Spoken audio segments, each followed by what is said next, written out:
I want to thank you all for joining us tonight on tonight's episode of the Prince Hall Think Tank, where we'll be discussing the life and times of John George Jones. Brother Caffey couldn't be with us tonight, so I'm serving in his place as the host. So thank you all for attending again. And just as always, if you have any questions, feel free to post them on our Facebook page or the event page. I'm Dave Gillarm. I'm a past master of Mount Pisgah Lodge number 53 in Columbus, Georgia, while our worship master is Johnny R. Williams. And I'm a serving as Grand Historian for the Prince Hall Grand Lodge of Georgia, where the Honorable Bruce A. James serves as Grand Master. For the disclaimer, the views and opinions that are expressed by us tonight in no way reflect the views and opinions of the Grand Lodge and or United Supreme Council, in which we hold membership. So next we're going to go ahead and get the introductions of the rest of the panel, and we're going to start with Brother Collins. Thanks, Brother Gillard. I want to thank everybody for tuning in tonight. First and foremost, we want to make sure that we hope everyone had a great holiday thus far, and I'm wishing you guys a Happy New Year as well.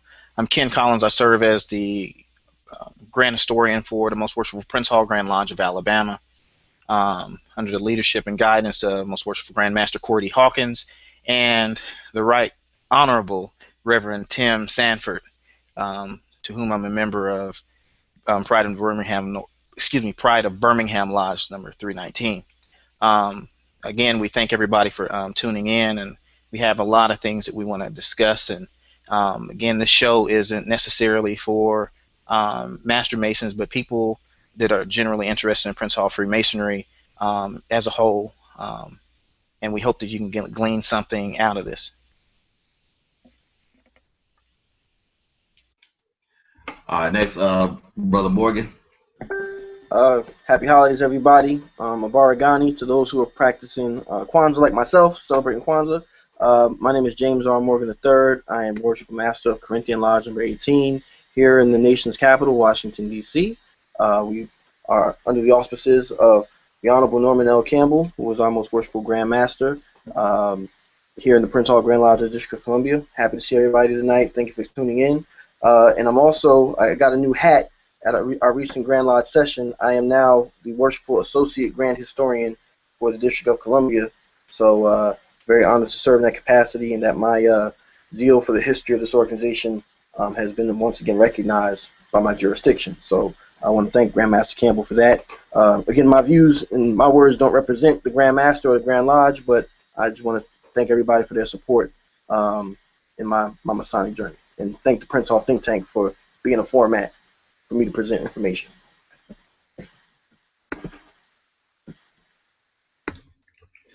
And next, so we weren't unable to have Brother Caffey with us. We do have a special guest from the great state of Ohio, and he's going to introduce himself now. Greetings, everyone, from the great state of Ohio. My name is Preston Collins, Jr. I am the Worshipful Master of Toussaint Lodge number 19 right here in Hamilton, Ohio, which operates under the auspices of the Most Worshipful Prince Hall Grand Lodge of Ohio, where the Honorable Carl Williams is my Grand Master. I'm also a charter member and junior deacon of the Corey Adams Lodge of Research and Masonic Education under the Prince Hall Grand Lodge of Ohio.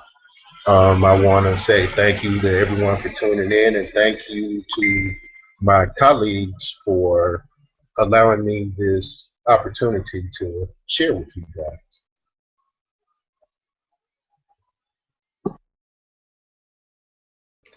All right, thank you for that. I know Brother Caffey is watching somewhere in spirit. The purpose of tonight's show is to talk about the life and times of John George Jones, who he was, what he meant to Masonry, and some of the things that transpired during his Masonic career. He is a person of much discussion. You can Google him; you'll find various amounts of information on him. There's other organizations that bear his name, and we're going to kind of discuss some of those organizations as well, and what type of legacy John G. Jones left. And to do that, we're going to have a couple presentations. The first presentation will be done by our special guest, Brother Preston Collins Jr. Alrighty, give me a second here. Let me set up my screen share. I'm basically going to discuss the early years of John G. Jones.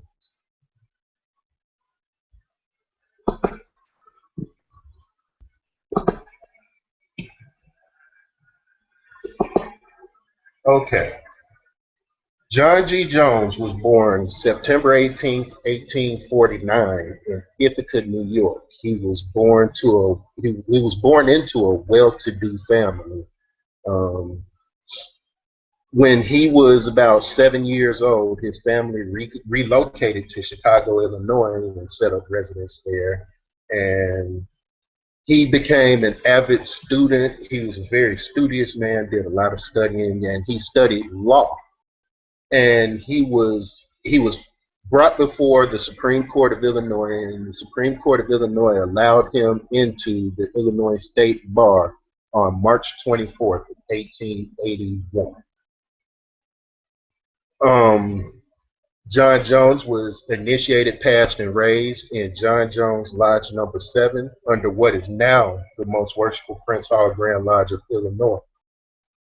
His lodge was named after his uncle, Most Worshipful Past Grand Master John Jones, who served as Most Worshipful Grand Master of my Grand Lodge, the Prince Hall Grand Lodge of Ohio, from 1865 to 1867. The younger Jones was elected and served as Lodge's Worshipful Master, among other positions. And he also served the Grand Lodge, first being elected as the Grand Secretary in 1873 and 74, and then he was elected as Deputy Grand Master in 1875. He was ultimately suspended by Most Worshipful Past Grand Master J.W. Moore in 1887 for the Masonic charge of contumacy, and he was reinstated at Grand Session of that year, which happened in October of 1887. He became very active in the Scottish Rite of Freemasonry around 1876. He held various positions throughout the Scottish Rite, and ultimately he was responsible for the founding and first organization of what is now known as the Imperial Council of Ancient Egyptian Arabic Order of the Nobles of the Mystic Shrine, also known as the Prince Hall Shriners, in 1893. That's about all I have on Mr. Jones. I'm going to pass the torch on to the next person in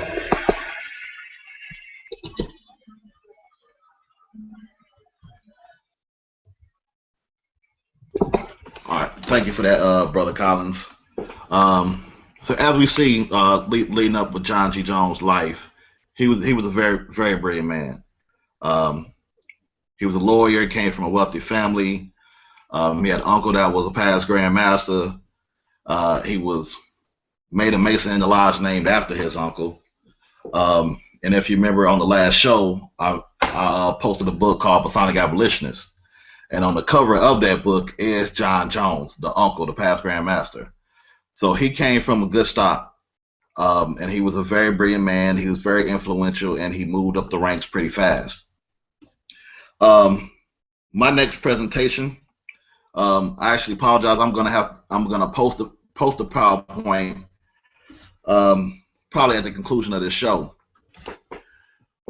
But my thing, I'll talk about the year 1895.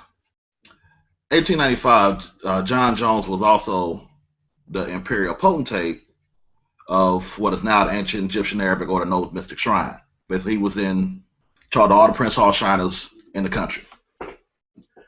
That year was also the same year the United Supreme Council session was held. So Jones leaves the Imperial Council session. He actually goes to the White House, presents a petition to the president. After that incident, he then leaves and goes to the United Supreme Council session. He was actually present at the session, and at that time in 1895, he was serving as the Lieutenant Grand Commander of the official title was the United Supreme Council of the Southern and Western Jurisdiction. The Sovereign Grand Commander was Thornton Jackson. So I'm just assuming, just from looking at the amount of traveling that John G. Jones was doing, he was pretty tired. So that night, about 10 o'clock, he asked for a leave of absence. He leaves out, and immediately after he leaves, elections happen. During the elections, and my source for this is the 1895 United Supreme Council proceedings.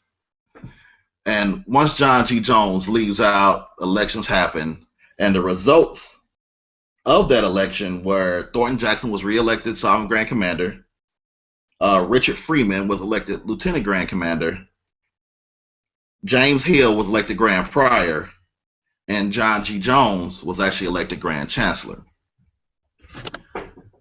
Just assuming as Lieutenant Grand Commander was the second highest ranking position in the United Supreme Council.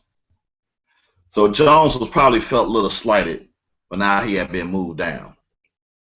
He immediately leaves out. He gets with Dorsey Seville, and they formed their own United Supreme Council of Southern and Western Jurisdiction. But what John G. Jones does, he's smart. Remember, this man is a lawyer. This is a very brilliant man. He actually incorporates the name of the United Supreme Council, Southern and Western Jurisdiction. They announce it in the Evening Star, October 25th, 1895. So you think about now, what the time it takes now to incorporate an organization and get that information out and published in a newspaper. He did this in 1895. The Supreme Council session started around October 21st. So in 4 days, he had already left, started his own Supreme Council, incorporated, and sent out circulars announcing that it was incorporated. Can't say this that he had pre-planned this, but it definitely started to look that way, that he actually had this idea to start his own thing just in case the elections didn't go his way.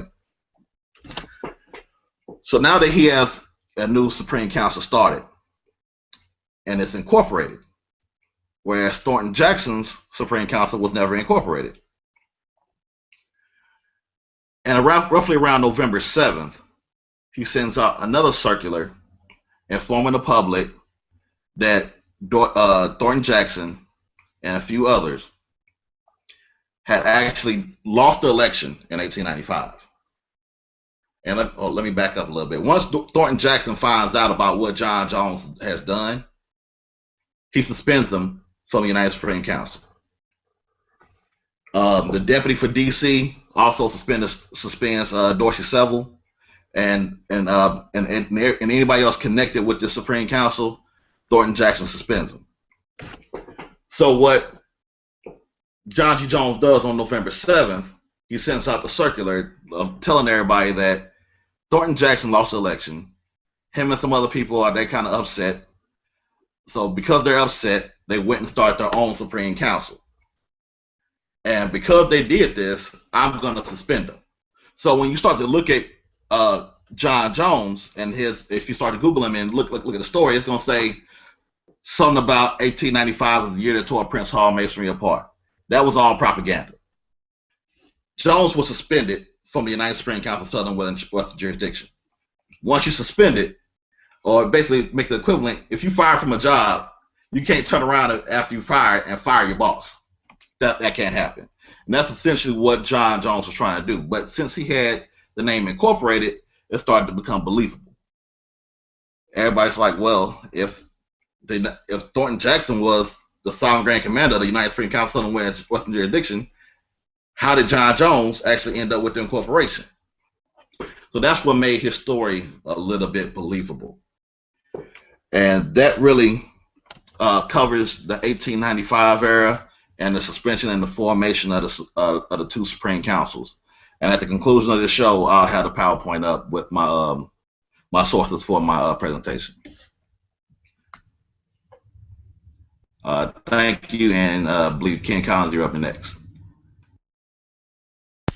All right, Brother Gillum, thanks so much. What I'm going to do, I'm going to run through some of these slides, and essentially what I'm going over is a duplicate where Brother Gillarm and myself are essentially going over some of the same information.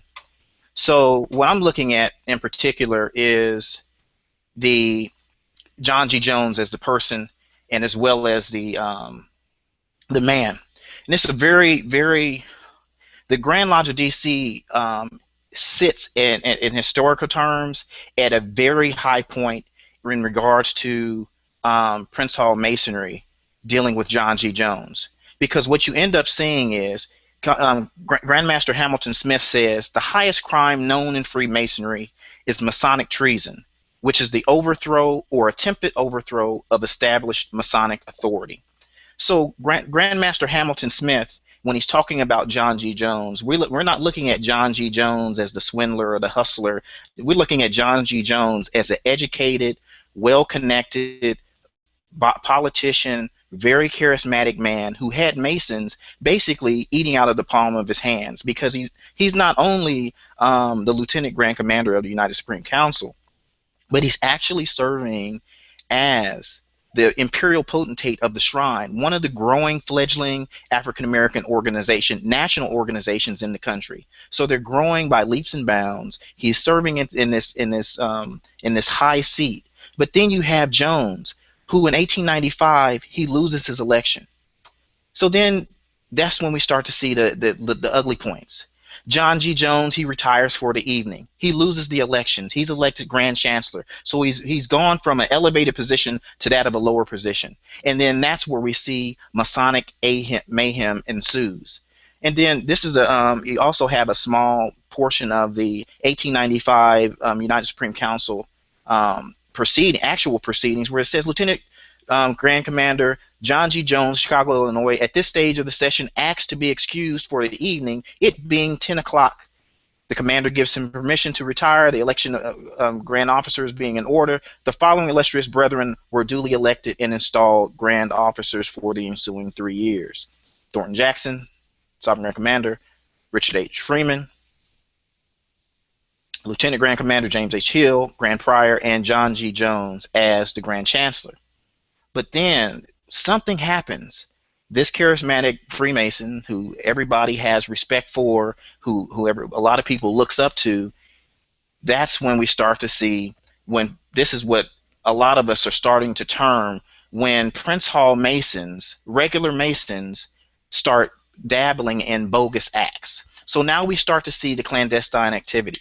There's a meeting at the home of Dorsey Seville. There's a conferral of degrees outside of a consistory and United Supreme Council. It's the organization of a clandestine, spurious, and bogus United Supreme Council. Then you also have, afterwards, you have John G. Jones. He's traveling throughout the United States, up to the northeast, up the northeast coast, up to the Midwest, out to Nebraska, through Kansas. All this during his shrine time. So he's doing double duty. He's actually doing one job and he's actually doing another. So when he's doing the visits with the shrine, he's also establishing his Supreme Council, but also placing these bogus lodges. But then what you end up seeing also, he also starts being arrested throughout the country. Cleveland, he's arrested in Cleveland. He's arrested in New Orleans. He's also arrested in Mobile, Alabama, for the crime of impersonating a Freemason.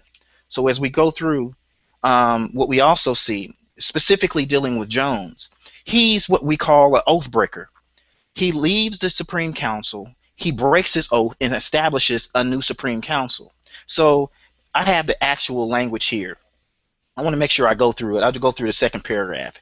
And it says that I will hold allegiance to the said Supreme Council and be loyal thereto as a supreme authority of the right, so long as I may continue to reside within its jurisdiction, will hold as illegal and spurious every other body that may be established within its jurisdiction, claiming to be a Supreme Council, and every other body of the said right within same jurisdiction that does not hold its power immediately from said United Supreme Council will hold no communication whatever in Scottish Rite Masonry with any member of the same, nor allow them to visit any body of the right of which I may be a member. I will dispense justice to my brethren according to the laws of equity and honor, and should I violate my solemn vow and pledge, I consent to be expelled I consent to be expelled from Masonry and all rights therein in all body of the right, and to be denounced to every body of ancient accepted Scottish rite in the world as a traitor and forsworn. So what you end up seeing is he's basically violated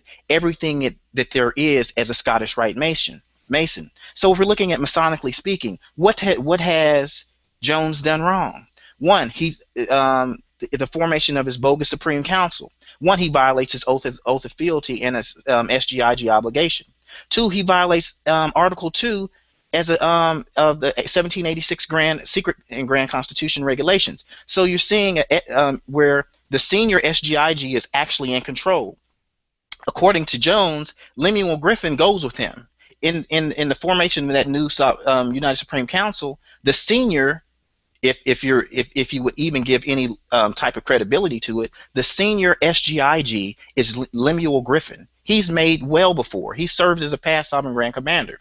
Then you also look at Article 6, when there can only be two, is actually one Supreme Council per country, but in the United States there are two. So when we look at this, we have to kind of alter our mindset regarding there being two Supreme Councils per country. Because remember, African Americans at that point in time weren't afforded the same rights and benefits in terms of Freemasonry. Therefore, the Frenchmen, through the French councils, that's how ours were set up. Of the five, the amalgamation comes, and then it turns into two, northern and southern jurisdiction. Therefore, if anyone tried to say there was an irregularity, the irregularity was fixed. Article 9, where the Supreme Council is located, no SGIG may act without consent of the Supreme Council that's there. So essentially, it's saying that no Sovereign Grand Inspector General can go and do work as a Sovereign Grand Inspector General if he leaves the Supreme Council that actually gave him those powers and rights, because all of the rights and benefits are stripped from him. Then we also go to Article 13. A foreign SGIG may act in the land only if Article 2 is observed. Article 2, that's basically telling you where it says in places that may properly possess a Supreme Council of this degree, power is by the decrees conferred on that one of the inspectors who has been admitted the longest to that level of dignity, another brother becoming guaranteed for him that he is, by character, knowledge, and his degrees, really deserving of it, and he shall receive the oath of the person so elected. So then we look at also Article 16. All acts of the Supreme Council, SGIG, must be approved by the Supreme Council, empowering the acts. If not, they are nullified. So essentially, anything that those Sovereign Grand Inspector Generals, supposedly, what they were doing, it had to be approved by the actual Supreme Council that gave them power. So once they left, they lost all of their powers as a SGIG. I'm trying to get through this because I don't want to take too much time. Now, then we move on to the one that really holds the most meat. We're looking at Article 17. All acts of the SGIG in an occupied territory must be approved by the Supreme Council, which controls that territory. The southern and western jurisdiction is controlled by Sovereign Grand Commander Thornton A. Jackson. And then you see Jones doing what he normally does. So now, as an act of brilliance, Dave talked about this. This is actually an incorporation document that John G. Jones uses when he goes down. It's actually dated October 24th, 1895. And this is where, and again, it's brilliance. And I'm going to get into the next section where we start talking about civil law and Masonic law. This is when, and what Dave also talked about, we're kind of doubling on it. But what you end up seeing with John G. Jones, at that point in time, this is where you start finding the lies and deceit of John G. Jones. Because in the top right corner, you'll see this is actually the Jones reproduction of the same 1895 proceedings, where Jones is the Sovereign Grand Commander. Peter Harris is the Lieutenant Grand Commander. E.A. Williams out of New Orleans is the Grand Prior. But what you'll find out the following year is that E.A. Williams is actually with Thornton Jackson's southern jurisdiction. Dorsey F. Seville is serving as the Grand Secretary. But at the very bottom, if you look closely at this, I'll try to read this for you. It says, "Who by the mystic shrine conferred upon me, and the patent of authority and power was granted to me by the Grand Council of Shriners of Arabia. My application having been received and accepted to the Grand Council of Arabia in 1890, and in June 1893 in the city of Chicago, Noble Rofelt Pasha, deputy of the Grand Council of Arabia, assisted with 3 nobles with imposing ceremonies at the Mystic Hall. This is where I say the lies and deceit just start to barrel out of control with John G. Jones. Here's his partner, Dorsey Seville, his partner's crime, his ace boon coon, his right hand, his homeboy, his, what we won't say the other word. He's serving as past sovereign grand commander of D.C. He's a member of the Southern Western jurisdiction, but he joins John G. Jones, and then he's expelled from the Supreme Council. But then he's expelled from the Prince Hall Grand Lodge of D.C. for trying to form a bogus Supreme Council in the same territory. But then not only that, they fall out. He's actually expelled from Jones's Supreme Council. But then, you know, we start to see again, it's the bogus practices. This is John G. Jones's homeboy, Dorsey Seville. Where he goes, they go. They're one by one. They're homeboys. They're attached at the hip. And we have a letter from John G. Jones to Dorsey Seville, and it says anything that they do will not at least hurt you in Masonry. If they suspend or expel you, or in any of the rest of the men of our Supreme Council of the 33rd degree, will grant you a charter to establish a Blue Lodge. Hold up, he's starting his boy a Blue Lodge, and possibly a Grand Lodge in D.C. And if you don't want to go that route, write to Captain W.D. Matthews, Grand Master of Kansas, out of Leavenworth, and he will grant you and give you a charter. But he said you might write to him on that matter, but don't use my name. I'm paraphrasing that portion. So now you have Jones devises a number of bogus methods to start a Supreme Council, but also start a lodge and Grand Lodge for Seville. So you start to see the level of deceit that he has. This is also a public. I also have three different publications for Jones, and it says the origin of Sovereign Grand Council, Knights of the Red Cross of Constantine. So now John G. Jones also has the Red Cross of Constantine. The Sovereign Grand Council of Knights of the Red Cross of Constantine in North America was organized October 6, 1900 in Washington, D.C. by illustrious John G. Jones, who received the degrees by the Independent Sovereign Grand Council of British Columbia. Again, it's the snowball effect, the fanciful tales. What we have here, also the origin of the Allied Masonic degrees. So John G. Jones not only has the Red Cross of Constantine, he also has the Allied Masonic degrees, and it just snowballs out of control. I want to keep going with the lies and deceit. And this is where John G. Jones catches the snag. This actually comes out of the Washington Bee, which is ran by Dorsey Seville. It's a newspaper that Dorsey Seville frequents. And it says here, Mr. Jones forgets when he came to this city in October 1895 and instituted his so-called United Supreme Council of Scottish Rite Masonry, which he claimed to be the legitimate United Supreme Council of the ancient scepter Scottish Rite, when it is well known that Mr. Thornton Jackson is legitimate and rightful commander. In the near future, full particulars will be laid before the Masonic world, exposing the whole business. Mr. Seville will explain how the 33rd degree was conferred in his house October 22nd, 1895. So between the hours of 8:30 and 12 o'clock, this is the same time that the election took place, and Jones actually leaves. So something is afoot that's going on here. But again, the lies and deceit are starting to run their course. Dorsey Seville, Washington Bee, H.C. Scott claims that he was working as a diplomat when actually he's a doorman at the White House, and there's actually not a Romanian attaché at that time. He's arrested in Alabama. He's arrested in Cleveland, Ohio. He's arrested in New Orleans. He also claims foreign correspondence and jurisdiction out of Germany. I'm almost done, guys. I just want to get through a couple more of these. And in particular, we have to make sure that we cover these in the right aspects, because what John G. Jones does as a regular Mason, it gives off bastard offspring. Because if you look at what he ends up doing, John G. Jones might not particularly had the necessarily hands-on in these organizations, but what he does is he gives the bastard. He's gives the father of bogus masonry in America from the date of 1895 on, because you have the birth of the United Supreme Council, and then you start to see these bogus AF and AM lodges that claim Scottish Rite, because again, these bogus events take place. Then you also have bogus United Supreme Councils, and then you have people following Jones's corporate line of incorporating a business with a Masonic name, and then they starting a business. And then you have the creme de la creme, the General Grand Masonic Congress. So, and this is, and what I'm gonna do is I'm gonna cut this off here, and I'm gonna cut it short.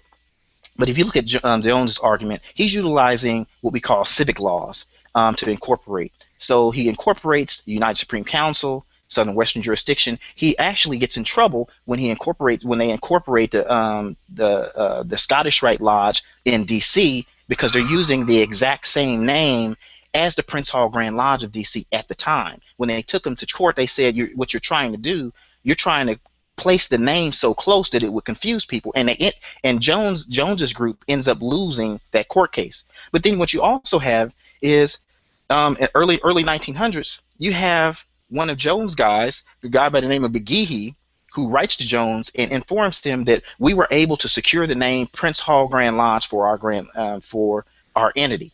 So he ends up incorporating the name Prince Hall Grand Lodge of Alabama, but their quote-unquote charter comes from Germany, but they're a Scottish Rite Lodge. So again, they're using civil laws in order to try to act on Masonic type information as a Masonic organization. But then this is the biggest piece of this puzzle.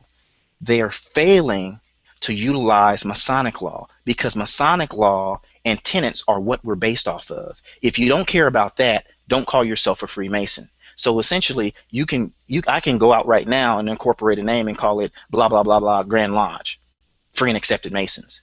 But you're not actually a lodge to be recognized to actually interact as a Freemason if I don't have that heritage.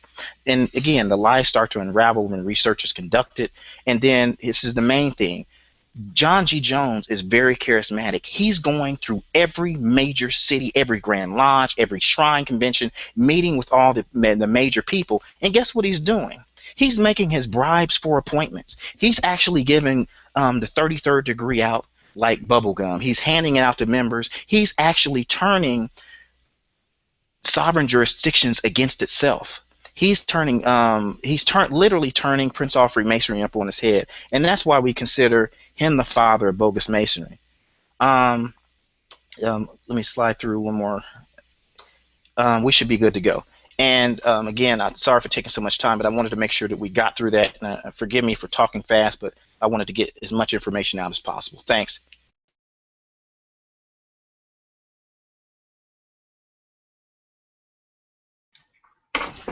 Definitely appreciate that, Brother Collins. That was very informative. So as you can see how Jones' life is leading up. He comes from a very wealthy family. He's a very smart man. He's a lawyer. He rises in power quickly in the Prince Hall Grand Lodge of Illinois. He becomes founder of the shrine. He starts to become Lieutenant Grand Commander of the Supreme Council. But once he's not reelected, he starts to spin out of control. He starts coming up with fanciful lies or fanciful stories to back up his lies. And the whole Romania story, it spins out of control. And this man was very smart, very crafty. I mean, this man is so smart that he has people today that still believe in his stories. The Romania story is so far it's so far unbelievable. It blows me away. And this is not Masonic history. This is just regular U.S. history. Is it possible, because I think an allusion has been made already to this Romanian story, Brother Gillarm, would you mind giving just a brief background on that for those who may not be familiar with it? Okay. All right. Thank you, Brother Collins. Well, what John G. Jones and H.C. Scott say that they met a Romanian diplomat in D.C. around the year of 1895. Through that connection with that Romanian diplomat, he was actually connected with the National Grand Lodge of Romania. And because of that, the National Grand Lodge of Romania issued John G. Jones a charter to start lodges here in the United States. But here's an issue with that story. Once again, this is not Masonic history. This is regular old U.S. history. The first Romanian diplomat, and you can go to the government website to verify this. The first Romanian diplomat to the United States did not enter D.C. until 1918. Jones died in 1914. So unless he somehow developed time travel and went forward to meet this guy, then went back and used the DeLorean and everything, it's impossible for this to happen. The court case that's mentioned, and you will see it was a lot of propaganda from this about the court case coming from John D. Jones. In that appeal, and I did this on purpose, in that appeal that's mentioned, and Jones does a lot of propaganda about this. He says that they won the court case. The court case proved that that they received a charter from Romania, and that the Prince Hall Grand Lodge D.C. was actually bogus, and H.C. Scott and Jones Grand Lodge was legit. I want you to do this. If you got a pen and paper, write this down. That appeal can only be found in one place, which is the National Archives. It is only 2 pages long. 2. The point of contact that I had to receive this case was a guy named Joe Martin. Once again, his name is Joe Martin. His phone number is 202-216-2722. That way you can call him and obtain a copy of this appeal for free. I received it for free. I was actually in El Paso. He faxed it to the hotel where I was staying at. So that way you can see that the propaganda article and the actual court case do not match up. There was no mention about anything about Romania. There was no mention about Grimshaw's Grand Lodge being clandestine. It was none of that mentioned in the actual case. And as Brother Collins stated, it was all about the similarity of the names. Joe Martin is going to be really concerned tomorrow morning when he comes to work and has all these men his voice notes on his phone. So you have to hook him up with a date if he's not married or something. No. He's going to be really concerned. I'll definitely go look out for Mr. Joe Martin. Once again, if you have any questions, feel free to go to our Prince Hall Think Tank Facebook page, post them there, or you can go to the event page and post your question there. But feel free to post your questions, whatever question they may be. I see a couple questions are going to come in, and we'll address as many as we can at the conclusion of the show. So the next presenter is going to be Brother Morgan. Thank you, Brother Gillard. Good evening, brothers, once again. Good evening, everybody out there. Before I get into my presentation, one thing that I want to say is that I always hold the John G. Jones history and story very close to my heart. As I mentioned, I'm Worshipful Master, Corinthian Lodge number 18. Part of our early history is that we were actually a lodge that was founded during this whole situation here in the District of Columbia. Our official charter date is March 22nd, 1916. That was when we became a Prince Hall affiliated lodge. However, our lodge did exist, I believe it was about 3 or 4 years almost prior to that date, as one of the clandestinely made lodges here in the District of Columbia. And I always take it very personal as master of my lodge and as a member, because the thing that always concerned me the most is that when I looked and researched my own lodge history, I realized that a lot of the brothers who founded my lodge were not unlike myself today in terms of they were younger men, recent Howard graduates. As I'm 4 years out, but a lot of them were Howard graduates. They were young men, young professionals trying to find their way. Okay, and again, if anybody's a member of Omega Psi Phi fraternity, one of y'all founding members, Bishop Edgar A. Love, was a member of our lodge at this time. Okay, so he was a charter member. So the thing that concerns me is that John G. Jones and particularly H.C. Henry C. Scott, who was a former member of the Prince Hall Grand Lodge of D.C., they lied to these individuals. That's in our official proceedings, that the brothers who started my lodge actually, when they came in contact with H.C. Scott and John G. Jones, they made it very clear that they wanted to be in the same Masonic organization as that which H.R. Butler was Grand Master of in the state of Georgia. Which, oh yeah, I get that, Dave. I get that, yeah. So they actually stated this, and this is in writing, that they wanted to be after the same order of Negro Masons that H.R. Butler was in the state of Georgia. And John G. Jones and H.C. Scott gave them the same story that a lot of us hear today, which is, well, we're all Masons and we're all black, right? And we all, if you stand on the side of the road and somebody has this symbol on, they were given all of this hoo-ha. And what ended up happening was that one of our other founding members, Brother Crowder, who was actually a Georgia native, he actually traveled down to his home state, was stomping around in what we now call Dave Gillarm country, and he tried to visit a lodge with some of his friends, and he was not admitted into the lodge. That lodge, at the time, I believe was known as Crystal Lodge number 112, and now I believe it's W.C. Thomas 112, if I'm not mistaken. Am I right, Brother Gillarm? Thank you. So what ended up happening was Brother Crowder was basically shocked that he would not be admitted as a Master Mason, and H.R. Butler happened to be on the premises that night. I believe that was his home lodge, if I'm not mistaken.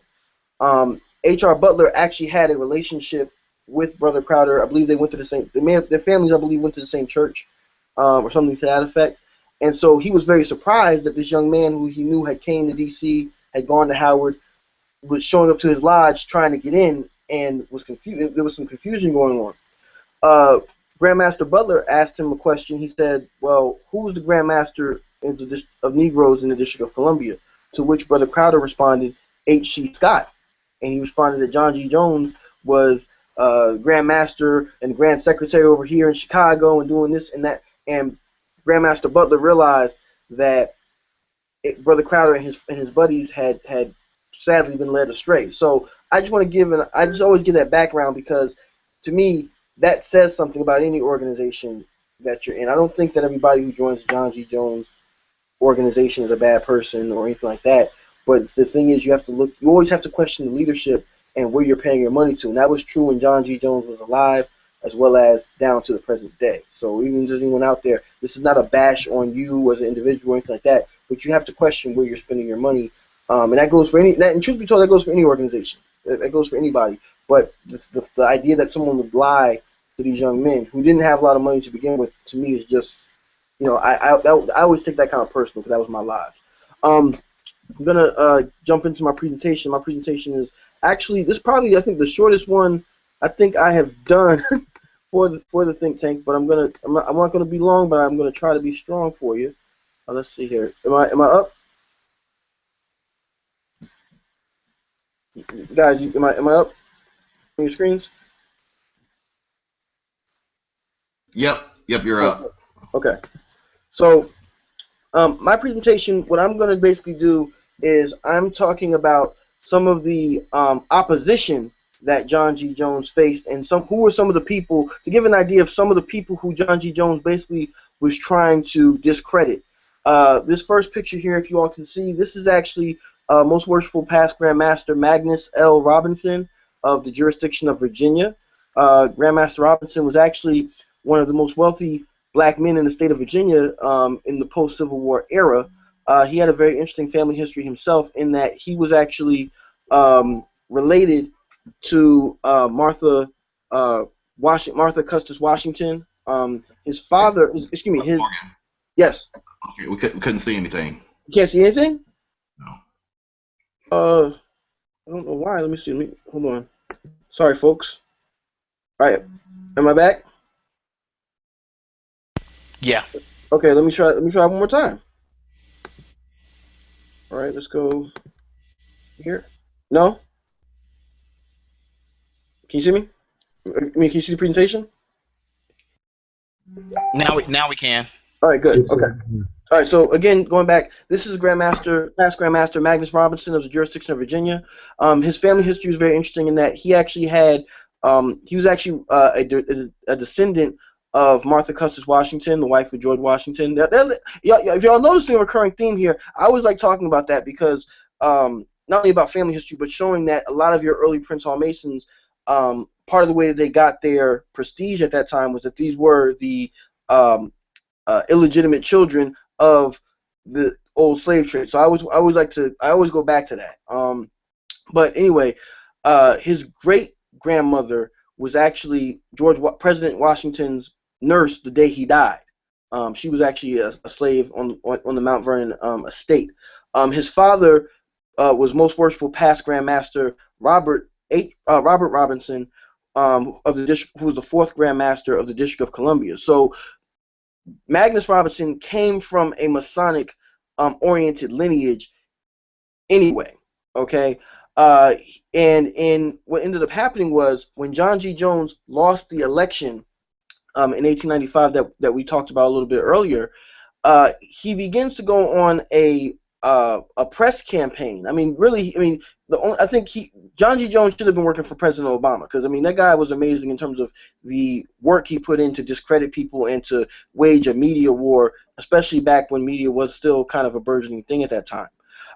Jones would actually write that he here gives the names of some of the expelled members from the United Supreme Council. Again, he had no authority to expel anybody, but he gives the names of some of these individuals. He says Thornton A. Jackson, James O. Bamfield, F. A. Revels, John W. Freeman, L. W. Police, Richard H. Gleaves, Magnus L. Robinson, Robert Robinson, okay, John A. Bell, H. W. Knight, and a whole host of other people who, again, he had no authority to expel from anything. However, he's naming the top African American Freemasons all across the country, because this is basically his way of giving the finger to everybody to try to siphon off memberships and money so he could build up his own organization.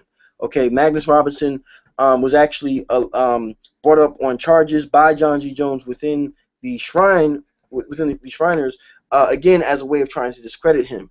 Eventually, and by the way, for my Virginia nobles who are members of Magnus Temple, this is the man who Magnus Temple is named after. If you haven't figured that one out already. Magnus Robinson eventually actually became the imperial recorder for the Prince Hall Shriners.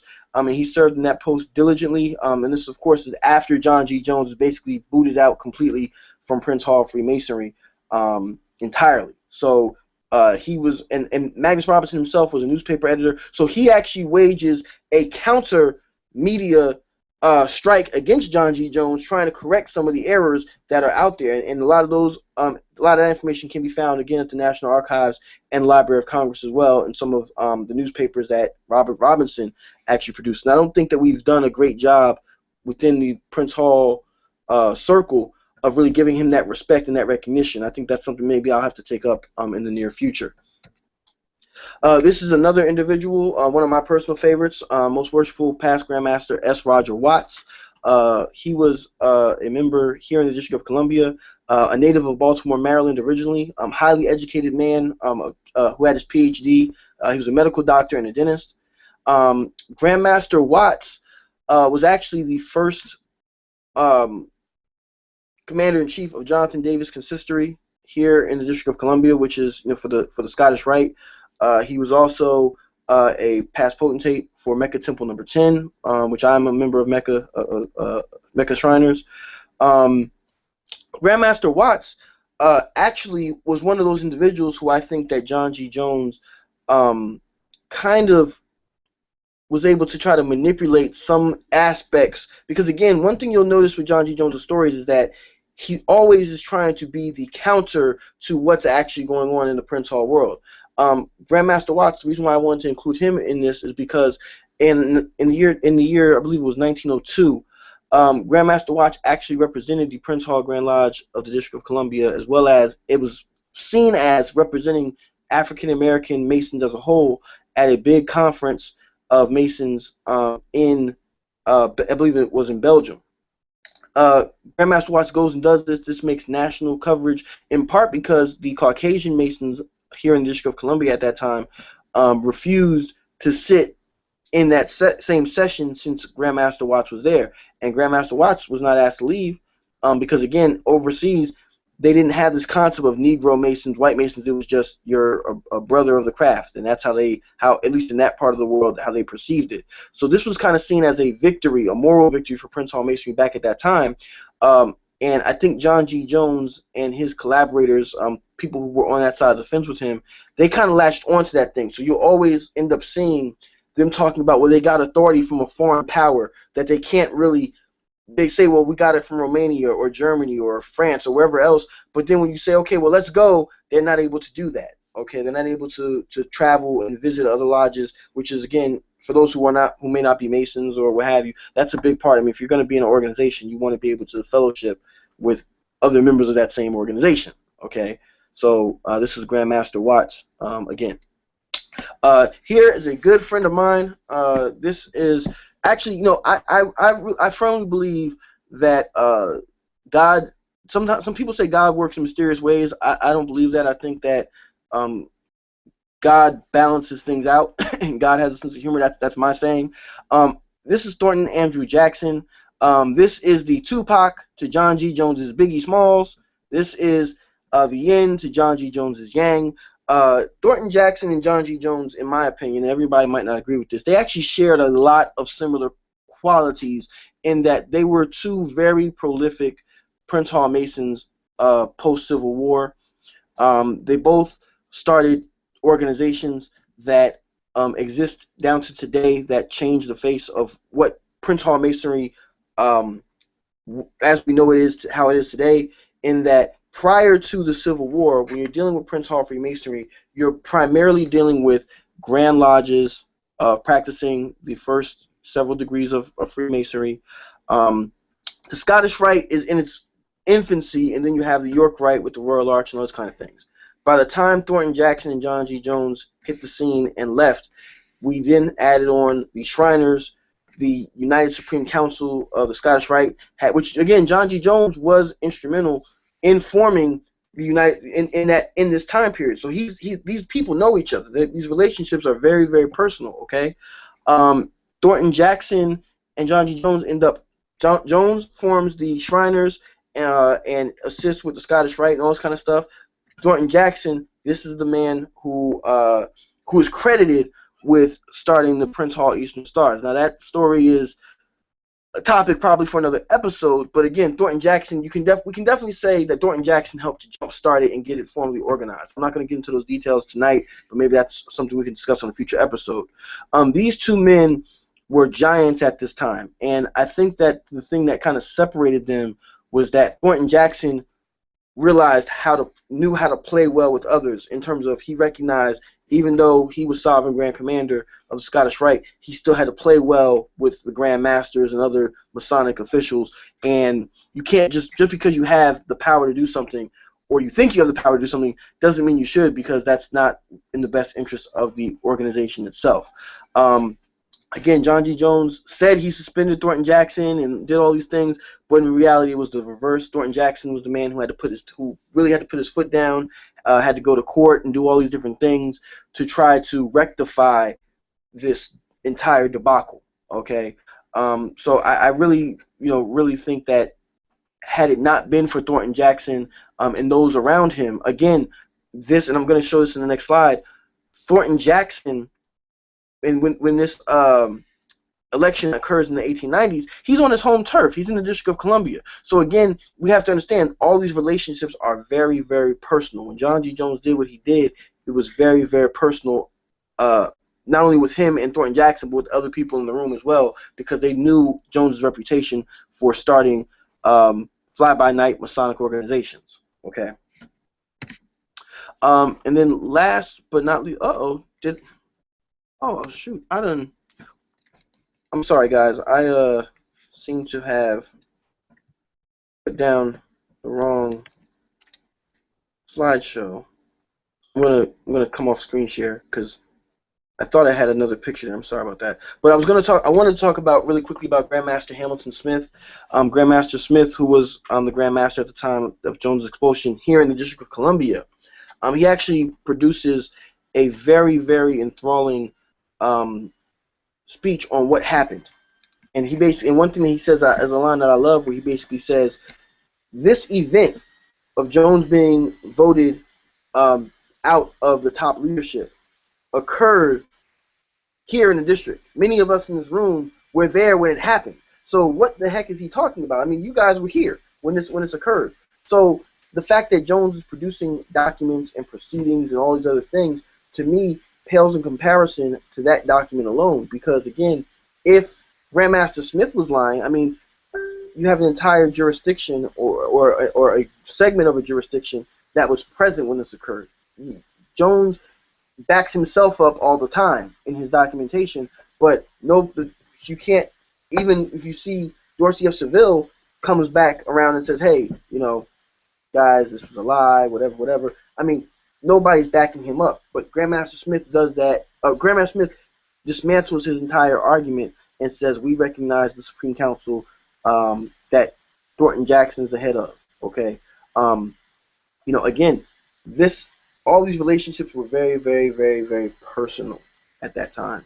So until I think people really grasp that part, it's very hard for people to realize that, you know, there were other people in the room aside from Thornton Jackson, John G. Jones. So if anybody else would have said, well, Thornton Jackson lied, he cheated on the ballots or whatever occurred, I've yet to see documentation alluding to that from any legitimate source. So, you know, I mean, people can judge for yourselves on that one.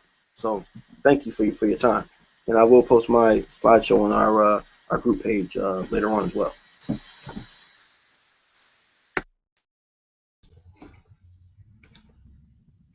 All right, thank you for that, Brother Morgan, and that was very informative as well. So you see, we're wrapping up John G. Jones' life. We see him going from having great promise to losing power, and that power caused him to spiral out of control and create these fanciful stories and actually dupe men out a lot of money. And from the Georgia aspect, Georgia has always, it seems like throughout history, we've been very straightforward with everything. When Jones was expelled in 1903 from the Prince Hall Grand Lodge of Illinois, our Grand Secretary at the time just sent out a communication. It was very cut and dry, said that Jones was expelled, and he has duped a lot of men. And basically, we weren't gonna have any dealings with him. The next year at the Grand Session, Thornton Jackson had some documentation. Grandmaster Butler accepted it and showed that Thornton Jackson was a legitimate sovereign Grand Commander. So Georgia's we've had very few dealings with Jones, and when he came out, it's announced that he was expelled, and that was the end of it. We weren't going to have anything else to do with it. One other thing I forgot to mention earlier, that contact number I gave you for John Martin, the appeal number is 2007. It was a very unique appeal number for me. I tried to look it up in a couple of systems and couldn't find it, but the actual appeal number is 2007. So call him, give him that appeal number, request your copy of that appeal. Once again, it is 2 pages. He will probably explain to you that it is 2 pages. And that's very important because there are a lot of fake documents out there about this appeal that have more pages. So now that this wraps up our presentations, and now we're going to get into some of our questions.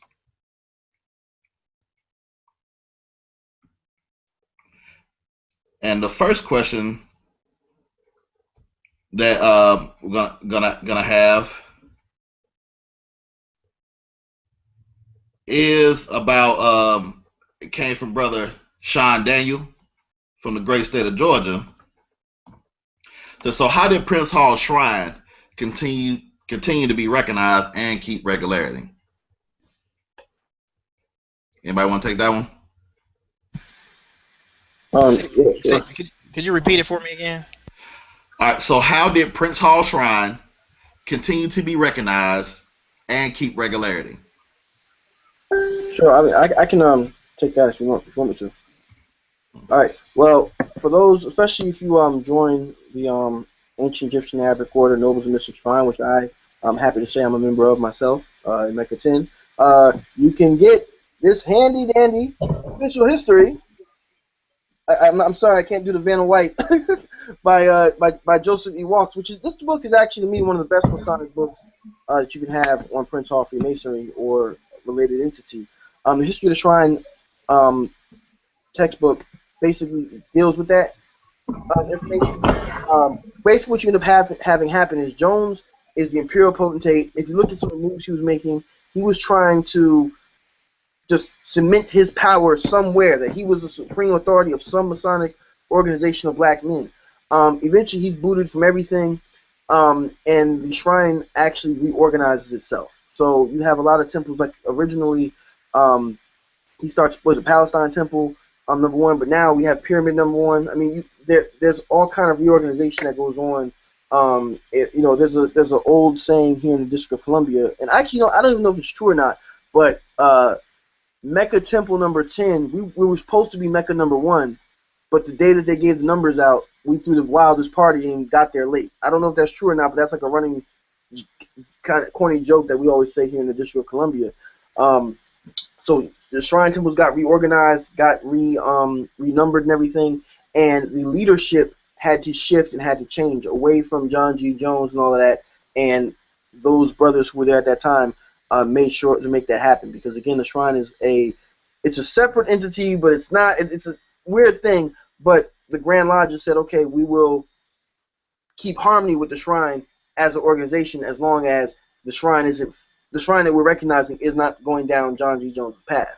So that's why there are temples that exist today that were original to the Prince Hall Shrine family, but they followed John G. Jones, and therefore, even though they may have been established when we were all established, they're no longer considered legitimate Shriners because they're not adhering to what the roots are of the organization itself.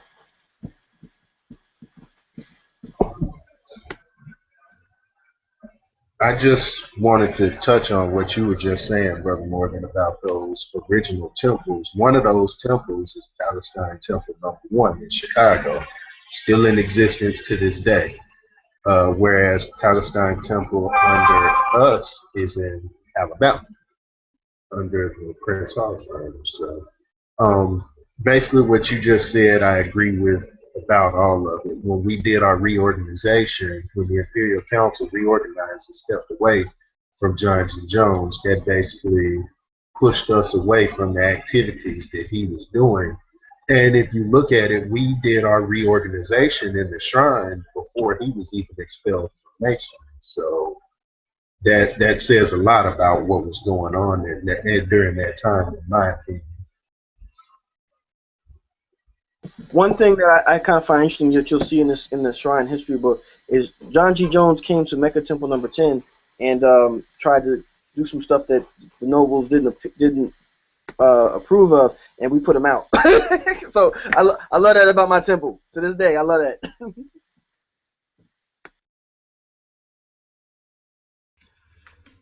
All right. The next question comes from Brother Ralph McNeil. Have you expired all your research about Jones being arrested in other states / jurisdictions? Oh, well, I can jump in this one. Essentially, what we did, what I did is looked at what John G. Jones was doing. Again, I have a particular interest in John G. Jones, particularly with Alabama, because when we say that John G. Jones was basically the father of bogus Masonry, I actually came into a clandestine organization, and it based itself off of being a quote unquote Scottish Rite organization. And anytime that you hear that, that's coming from the John G. Jones mantra. And with that comes the McGehee, John G. Jones era. And we haven't exhausted every, but what we have done is we've tried to create the avenue to research almost all the information that we can, because what we did find was searching some of the information in Mobile, we see that he's arrested there. But the thing is, he's not arraigned. he's made to actually leave the city immediately. With no hesitance. He's arrested in Mobile, spends the night in jail. The judge, again, they're not really thorough in their information, but they make him leave the city immediately. So that's all we have for my particular state, and that's essentially what my source of information is coming from, is particularly with the state of Alabama, particularly in Mobile at the time, because Mobile is the booming hub. And what he's doing, you have to think of what John G. Jones is doing. He's going to every major metropolitan center, trying to identify every big name Mason that there is. He's also trying to identify areas where there are men who are not members of Scottish Rite Masonry, and try to move inside of these circles to offer these men what they call high titles and positions. So he's offering them Grand Inspector Generals. He's also offering them the opportunity to be Sovereign Grand Inspector Generals Emeritus. So he's offering these men all of these great titles, and what they're ended up doing, they're actually trading their Masonic regularity and integrity for the opportunity to have a crown. So that's essentially where we come, and we can kind of surmise the John G. Jones mantra throughout the South.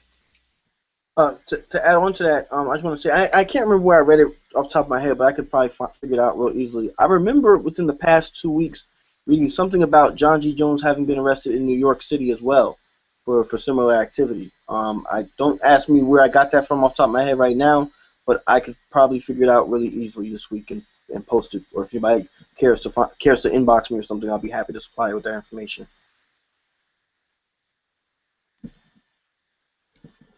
And, do you have any questions? Yeah, thank you for that, Brother Bo. Yes, we do got a couple more questions. Definitely have not exhausted all our research on this. We definitely know the episodes between John G. Jones and W.D. Matthews, who was the National Grand Master. Them two hated each other. And I know hate is a strong word, but if I could find a word that was stronger than hate, that would explain those two relationships. They did not like each other at all. They made it evident. If Jones came in Kansas, W.D. Matthews was coming for his head. And W.D. Matthews had a very large head. I know that's a joke, but if you see any pictures of him, his head is huge. Why you every time you bring up listen, look, in 2016 somebody has to keep count how many times Dave mentions W.D. Matthews' large head. I guarantee it's gonna happen again. Stay tuned. Maybe we'll send you a prize or something. Whoever keeps that count.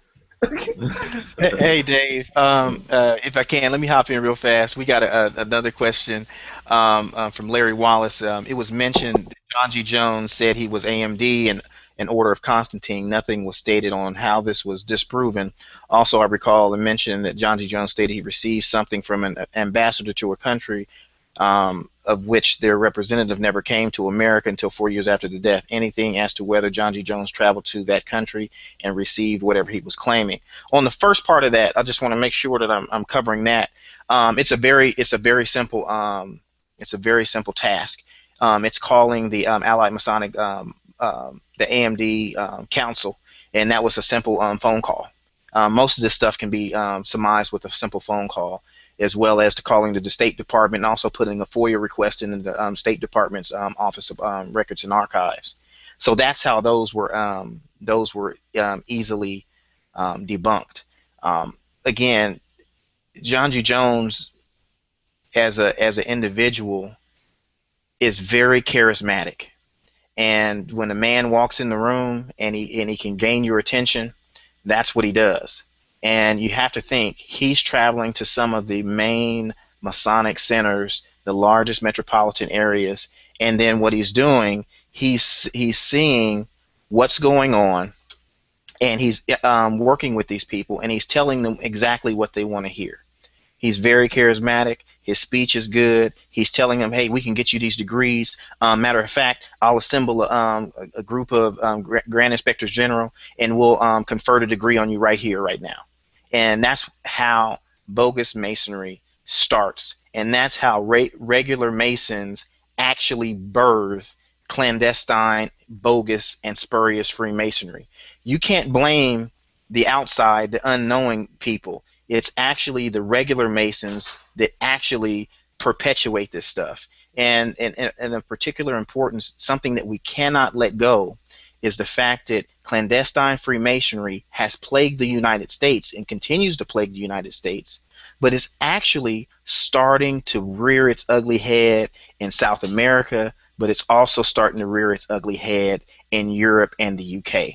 So when a lot of people are watching these and they're saying that, hey, that's just an American problem, put it like this. One man, John G. Jones, has birthed over 400. And that's just me being modest. His concept, his way of thinking, his style, his frame of reference, his bastard offspring have birthed a minimum of 400 Grand Lodges. And that's 234 currently in the city of New York right now. So you have to think about this over time from 1895 up until 2015, what bogus Freemasonry does when regular Masons trade in their Masonic regularity for bogus practices. I want to thank you for that, Ken. I want to add something in. I want to thank the good brother, Brother John Hairston, for giving me information.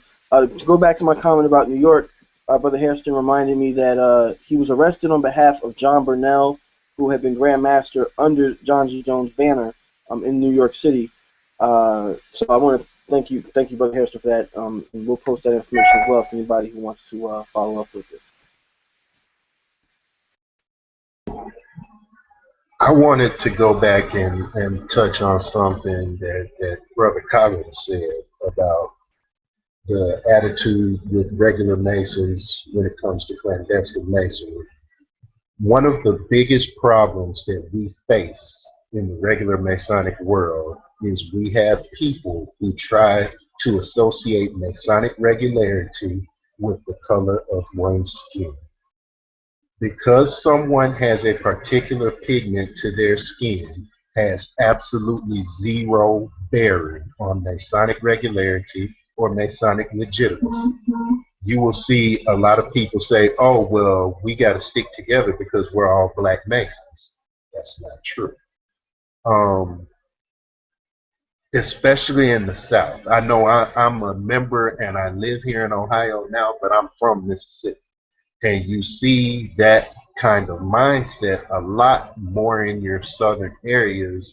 And a big reason for that is because in most of your deep South states, there's no recognition between the Prince Hall Grand Lodge there and the state Grand Lodge there. So that's one of the areas where these, as Brother Collins so eloquently put it, these bastard offspring of John G. Jones, that's one of the things that they use to try to argue their legitimacy is the fact that, well, the white Masons here don't recognize Prince Hall either, so y'all just as bogus as we are.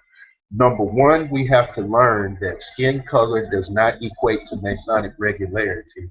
Number two, we have to be able to differentiate between regularity and recognition. Those are two completely different concepts.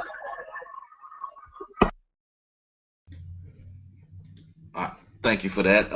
Another question. This is for Brother Morgan. What since your lodge was so heavily influenced by the great state of Georgia, did your lodge heal over, or was it just reorganized? And what year did this happen?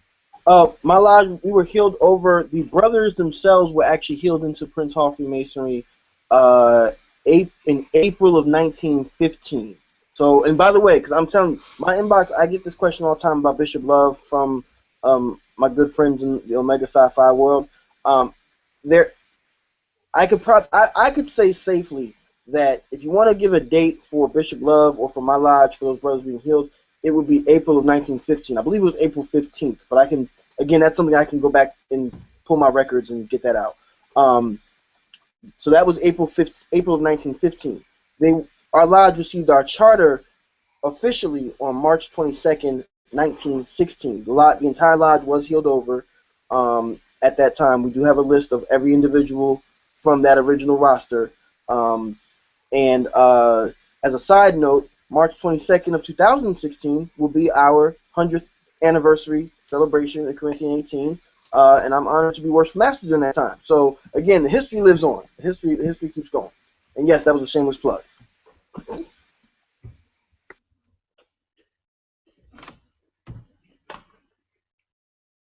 All right, thank you for that, Brother Morgan. I believe we got time for maybe one or possibly two more questions. Um, did Jones have Did Jones' organization have more influence in the northern jurisdictions than the southern jurisdictions? That's a hard. I'll hop in this one. That's actually a hard question to answer. Um, you have to look at. He pops up in New Jersey with the Grand Lodges. He's in New York. He infiltrates New York. He's up in actually in Massachusetts. He's in Ohio. He actually goes to litigation in the Scottish Rite with the northern jurisdiction regarding some. There's actually in. I think that's actually in Illinois. You have to forgive me because we're southern jurisdiction and we try to stick to southern jurisdiction history. But then you also have him going in litigation in Illinois. He's in litigation in Ohio. He's actually in Missouri, Nebraska, Kansas City, Missouri. He's in St. Louis. He's in, again, New Orleans, Alabama.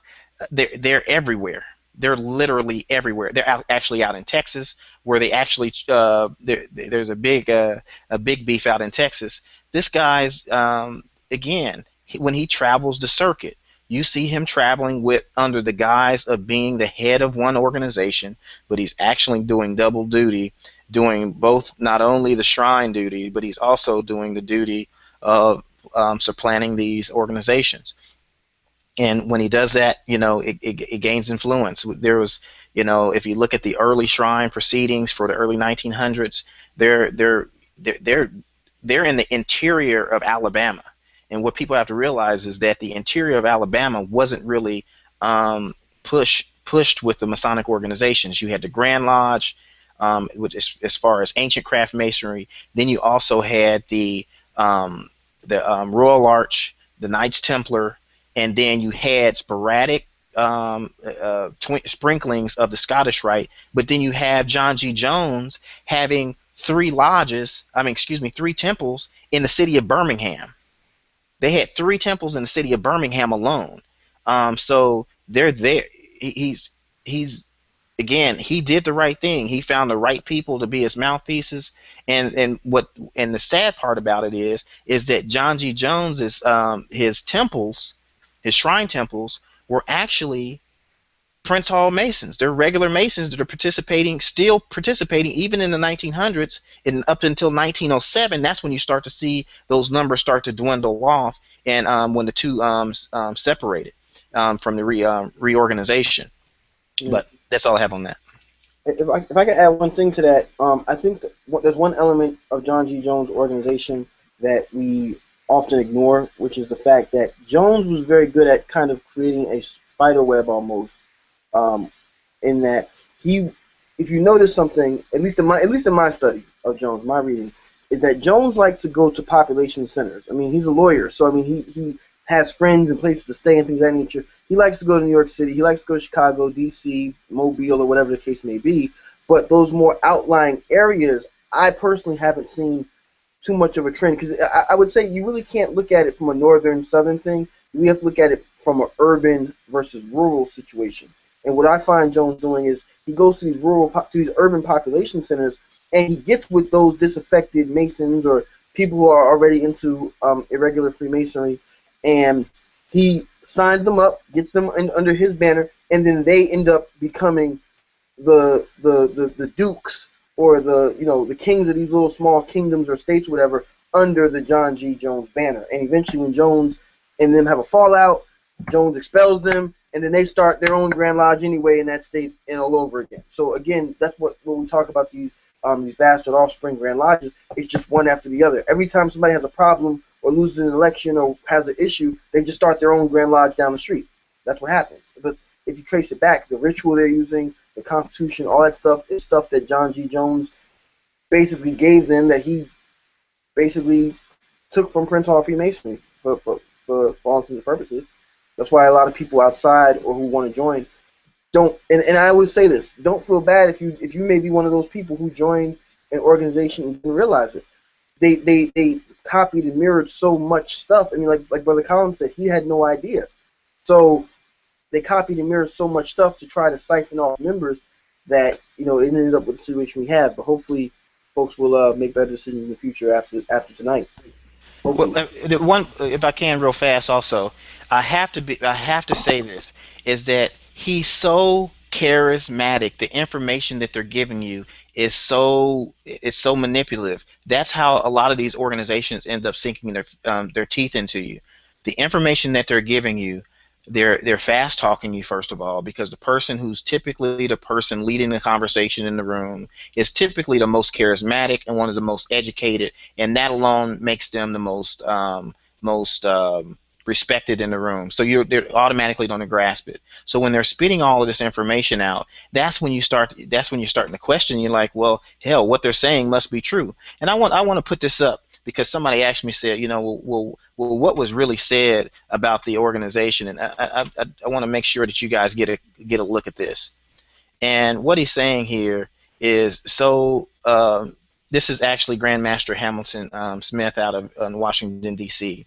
He says, this illegitimate offspring presided over by said Jones in Seville is clandestine, irregular, and without any Masonic standing. It was conceived as a result of disappointment and brought forth in the spirit of revenge, like the wounded serpent is wriggling in the throes of death.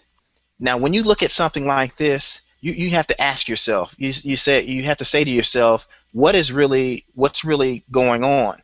And in situations like this, when you see something like this going on, and you hear it, you have to kind of disassociate what's actually happening and look at some of the minute details going on. He loses the election. He leaves he leaves. He loses the election. He doesn't ascend to the throne. He leaves, and then he starts a new organization. Then, not only that, he starts to make new members.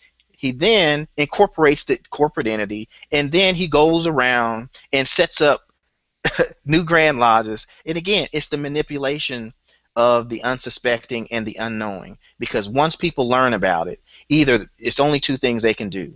They either stay because they don't care, because they waste too much time and money, or they go to a legitimate organization. And that's what happens. And again, all of this stems from when regular Masons trade in regular Masonic practices for bogus acts.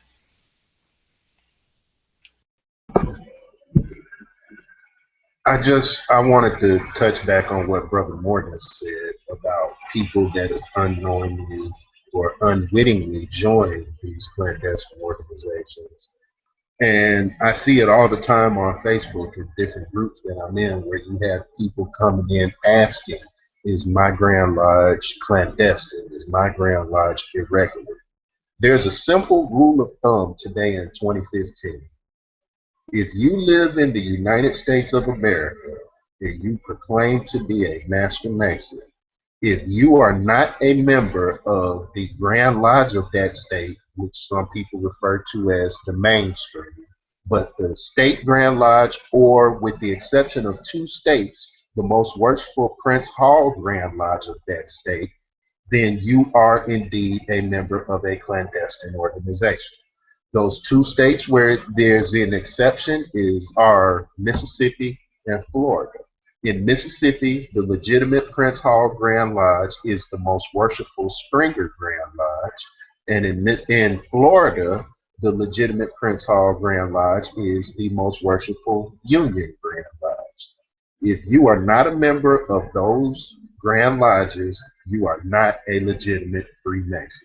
Point blank, end of story. And like Brother Collins said, once you know this, you can either join a legitimate organization or you can continue to stay where you're at. But you won't, in effect, be a Freemason.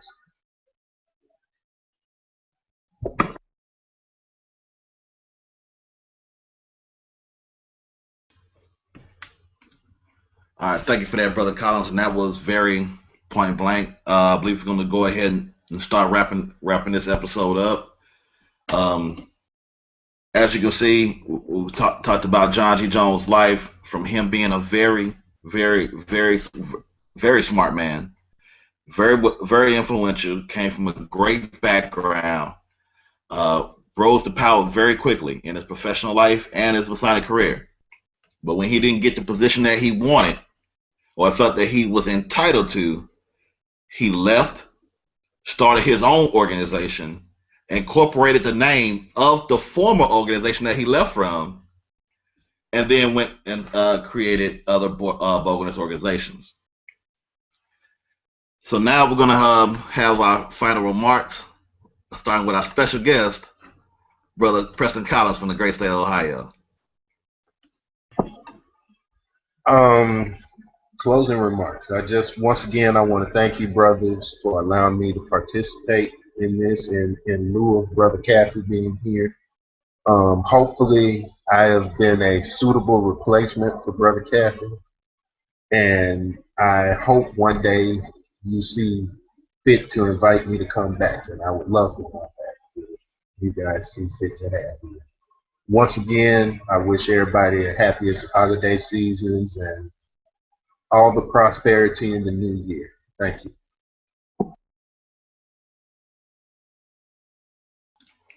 All right, thank you for that, Brother Collins. And next we'll have Brother Morgan. Thank you. Yeah, I just want to echo the sentiment. Again, thank you, brother. By the way, we got to acknowledge we got the two Collinses tonight. So I want to thank Brother Preston Collins for being here as a special guest. Our first of, I'm sure, many appearances that we'll have in the future. I want to make sure that I'd be remiss if I didn't mention last night. I actually just came off the road myself. I was home in Jersey, and I was up in New York jurisdiction, and they gave me the royal treatment at Joppa Lodge number 55, my Masonic home in the state of New York. And I also want to shout out to brothers of Boyer Lodge number 1 and Beacon Light. Those brothers, man, they showed me the royal treatment. Everybody was excited for the show, so I want to shout out. I can't name everybody, but I want to shout out Brother Jorge Cruz and Worshipful Master Gary Davis and James Smith. I mean, Grandmaster Dorian Glover. I got to see him yesterday. He gave us a shout out as well, so I want to shout out Grandmaster Glover of New York, and I mean all the brothers of the jurisdiction of New York. Brother Preston Collins. Brother Prescott Harris. Excuse me. So there's so many brothers that that showed us love yesterday, and I actually got I was gifted this handmade custom gavel by some of the Right Worshipful brothers out of the 4th District who were there last night. And I was very honored and surprised, so this holds a special place in my heart. So I want to also shout out the entire 4th Masonic District of the state of New York for this very nice gift. I really appreciate it. Thank you. All right, next we'll have Brother Ken Collins. I wish I had Leonard Skinner playing, because I have to give a big shout out to Sweet Home Alabama, where Prince Hall Freemasonry is alive and well.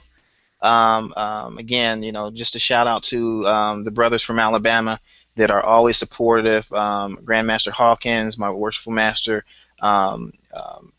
Tim Sanford, the brothers of my lodge. Those guys are actually out there doing something. It was something I actually saw. I wanted to make sure I put this in here as a closing note. I actually saw, and I put it as a post on my Facebook page, and it was of a brother out of El Paso chapter, where they took the chapter meeting to one of the senior brothers' house.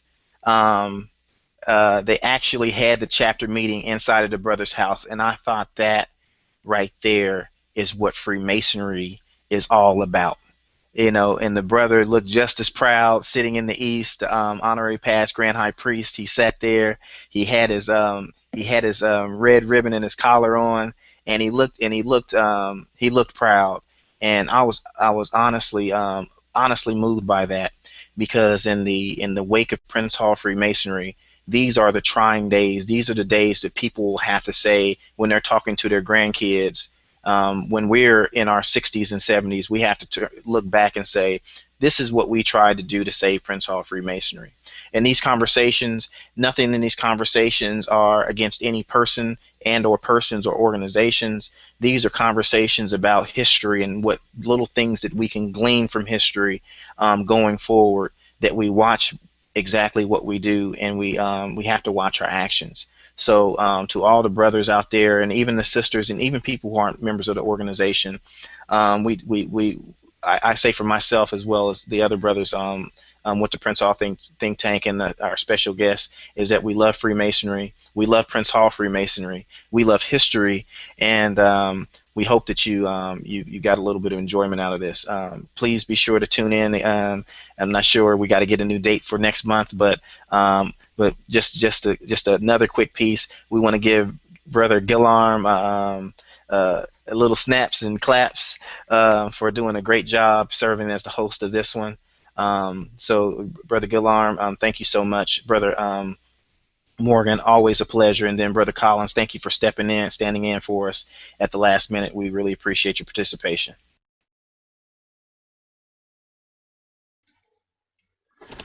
Well, this definitely has been a challenge. I appreciate all the viewers who's giving me prompts on when to switch the camera. I really appreciate that, because at some point I was in La La Land. I was there. I was zoning into the presentation because it was so informative that I forgot to switch the camera.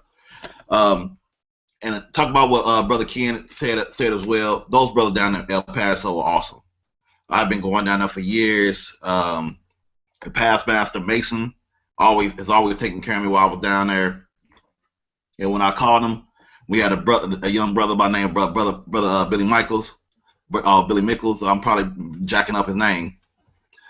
He was going down to El Paso. I called up Brother Mason and asked him if he could take care of him, and he said we got him squared away, and he's brought him into the fold ever since then. Those brothers down in El Paso are awesome. They're doing a great job. They are keeping Prince Hall Masonry alive in El Paso, Texas. Thank you for everybody supporting the Prince Hall think tank. We've been growing. Everywhere we go, get comments about the show, how informative it is. So definitely, we definitely appreciate your support. And as far as things I got going on, I am now the executive director of the Columbus Black History Museum and Archives in Columbus, Georgia. So, hey. So I definitely got my work cut out for me, being grand historian and now the executive director of the Black History Museum. The grand reopening is going to be on November 8th at 2 p.m. And so definitely, if you're in the area, stop by, check out the new exhibits. And if you know me, not only are we going to talk about Black history, we're going to talk about Prince Hall history, because they are one and the same. So once again, thank you all for your support, and make sure you tune in to the next show. You definitely will not want to miss that one. And for everybody's question that we didn't get to address, we probably will address them on the page in writing. So thank you for your support. Have a good night and happy holidays. Happy New Year, everybody. Happy 2016.